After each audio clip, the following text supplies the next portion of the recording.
What's going on, guys? Welcome to another coaching video where today we're going to be talking about understanding your own strengths and making the decision on which type of arm wrestler should you become.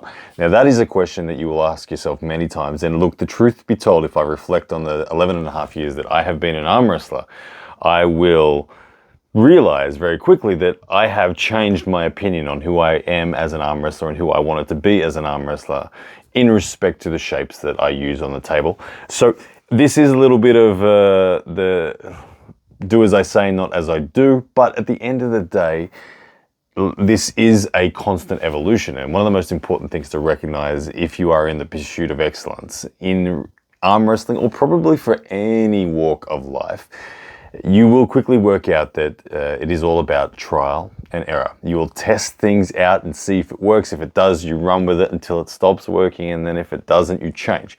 Arm wrestling is no different in that respect. So you will go through phases of saying, all right, top roll, all right, hook, all right, press, all right, king's move, all right, explosiveness. No matter what it might be, you will go through seasons where you think, all right, this is the right thing. Now, often, the determining factor will be the person you're chasing. What the person you're chasing is vulnerable to may be the biggest dictating factor on who you become. And I can look back on my journey and say that that was certainly a factor as well. For me, not just in respect to the matches that I was having next, but in respect to the person in my club that I trained with most regularly that was the most difficult to beat, or the one that was closest to me, that was just one rank above me. They formed a lot of who I became. So I have been through the evolution of starting out as a posting top roller with decent pronation. That's kind of where I began, and I, in a very short summary, I went from there to a low hand top roller to trying to increase my side pressure, to trying to say, okay, learn how to be a good hooker, to going all the way back to being a top roller and even a king's mover, and things have changed over the years. But the main point that I want to emphasize for everyone that is in this game of trying to become the best arm wrestler that they possibly can be, it's this. I think the correct answer is to be you. And what I mean by that is you have a genetic gift within the ratios and the opportunities of arm wrestling, be it muscular strength, be it joint conditioning, be it speed, be it the ability to come forward and commit, the ability to run and defend. There is a lane that just feels so natural to you that it's just where you began, and it's, you know, you can hit it with neurological efficiency that is incredibly high. You can be resilient there. You've got endurance there. There's a lane. We all have one lane that is our best lane. Now, you have to recognize that arm wrestling is more about taking your opponent where they are vulnerable than it is about going where you are strong. That is one of the early principles that you must come to terms with. And when you're a novice, you don't realize that. You just keep hitting your best lane. But you need to find a way where you combine both worlds, where, yes, you hit your best lane, but also you take your opponent where they are most vulnerable, disengaging them from their strengths. So the ultimate answer to the question of who you become as an arm wrestler is combining those two worlds in such a way where, yes, you always use your foundational best move, your foundational best strength, be it forward, backward, whatever. But your development over the years should be geared towards not having new moves, but having subtle variations of your best move, of your best lane, that gives you the opportunity and the capability to deal with and handle every single style that you're going to come up against. Now, that's a big task because there are a lot of different styles out there. There are no two arm wrestlers that you grip that will feel the same, some with short arms, some with long, some with big hands, some with small hands, and everything in between in the way that they move, whether they're front of elbow, back of elbow, inside of elbow, outside of elbow style arm wrestlers. These are all going to make a big difference as to how you apply your game to them as well. But it is important that you recognize that from whatever foundation you have is where you will perform best. A few examples of me trying to be something that I wasn't. An example was Coach Ray. I tried to prepare myself just to be an all-in, all-out hooker for that, and it was the wrong move. I went back after Coach Ray. He was actually someone who really gave me this advice. He really helped ground me to say, go back to what you're good at, go back to your top roll, go back to being you. And lo and behold, my next match, Bogdan Stoiker, I performed much better just being who I was.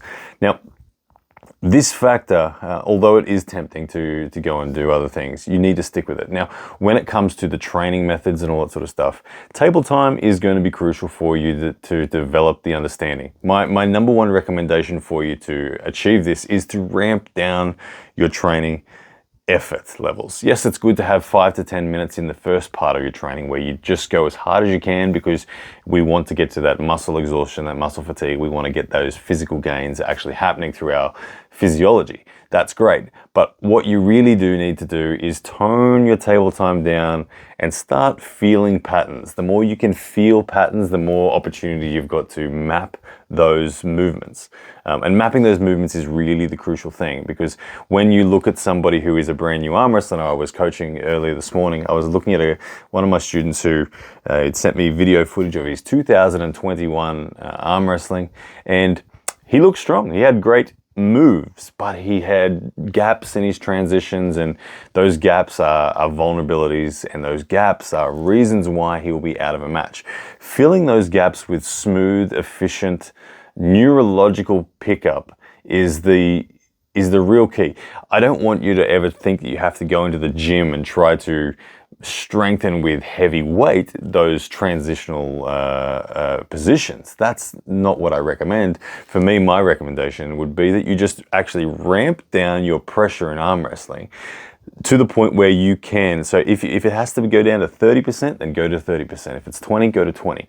But ramp down your pressure on the table so that you can perfectly transition from an attempted posting top roll to a low hand top roll to a high hook to to a defensive hook to a risk on back hook to a press. You get the idea. Ramping it down. If you ramp down your pressure on the table so that the transitions are constant and feel smooth without any gaps or needs to jump from one position to the other, but a smooth and constant force is applied, no amount of threat is reduced for your opponent. If you can achieve that, that's how we build good arm wrestling. That's how we build your ace to become capable of handling anything it throws at it. Now, the key, of course, is to gradually rebuild that pressure. If you are down at 30%, that's okay. I've spent hundreds and hundreds and hundreds of hours arm wrestling at 20% pressure. It's in fact my favorite form of table time. I call it steaming eggs, where you get on the table and you move lightly. You can just learn so much about your own neurological connection to your hand, to the table, and to your opponent by doing so.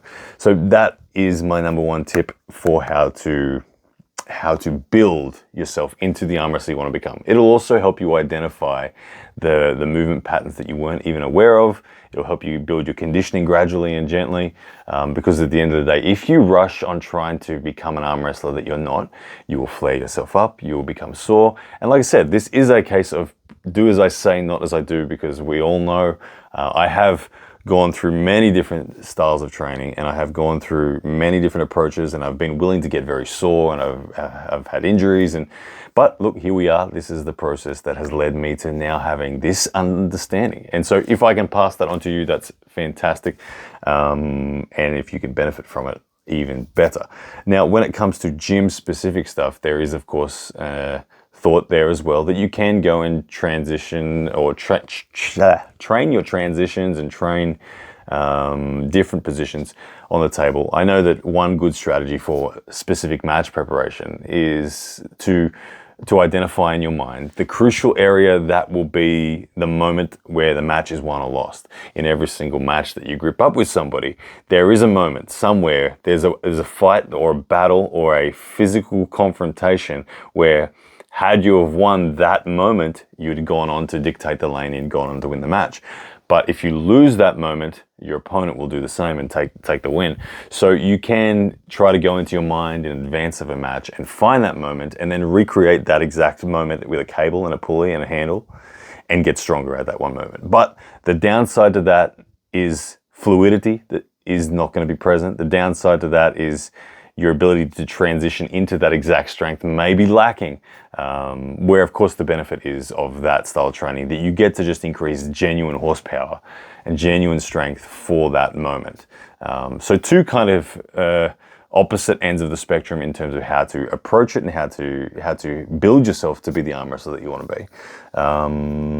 But two very different approaches, two very different outcomes, probably two great things to put together. My biggest thing is the table time. I love it. I think it's the best way to go. Getting strong is inevitable. Just keep at it. Love it. Don't stop. Don't get hurt.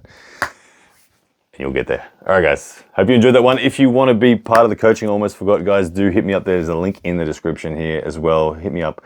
Do it all via Instagram these days. Direct one-on-one coaching where I can help you go through your specific game. You can show me videos of your matches. You can ask me as many questions directly as you want about how to improve your game, how to even take down your opponent's vulnerabilities, how to expose them.